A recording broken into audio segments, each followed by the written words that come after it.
How the Grinch stole Rudolph and taught him to fly high above the snow-glazed peaks of Mount Wuzzlewood. There lived a green, grouchy fellow named Grimble. His fur was as mossy as pine bark, his grin as crooked as an icicle, and his heart, well, rumor said it was 2 sizes sideways. Grimble didn't hate holidays. He just didn't understand why everyone made such a sparkly fuss about them. Down in the valley, the Reindeer Academy buzzed with jingling bells.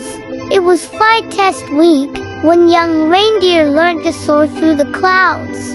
Among them was a nervous little reindeer named Rudolph, who had a glowing red nose that flickered whenever he was embarrassed, which was often.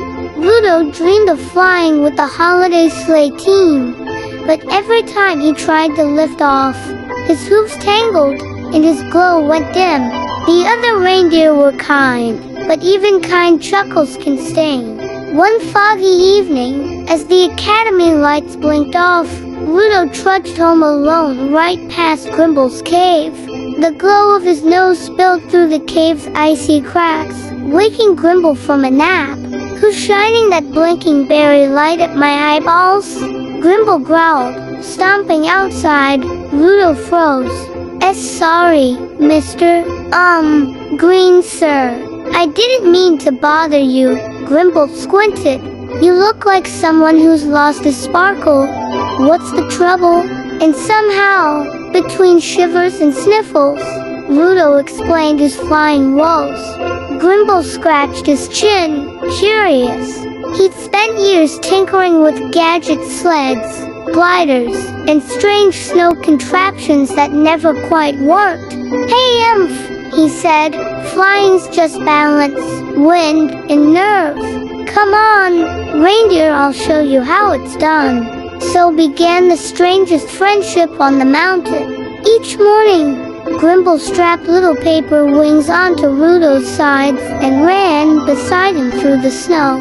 They tested wind tunnels really, a hollow log and a fan, practiced mid-air turns with plenty of tumbles, and built a launch ramp that would have made a snowman faint.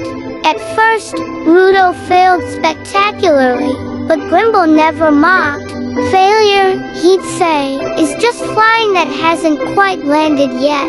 Finally, one star-pin night, Rudolph stood on the ridge. "I can't do it," he whispered.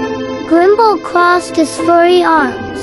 "Kid, you've already done the hard part believing you might.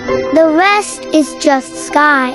Rudolph took a deep breath, spread his wings, and leapt. For a heartbeat, he fell.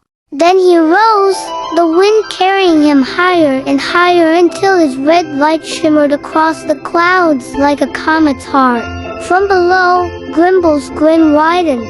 For once, he didn't feel sideways at all.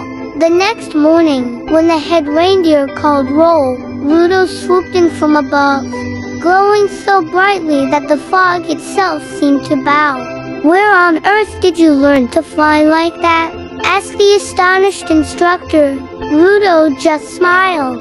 "A friend taught me," and up on Mount Wuzzlewood, a green figure watched the celebration from afar until he noticed something odd.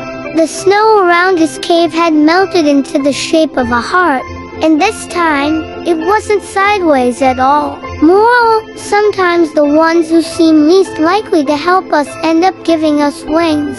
And sometimes, teaching someone else to fly is what lifts us, too.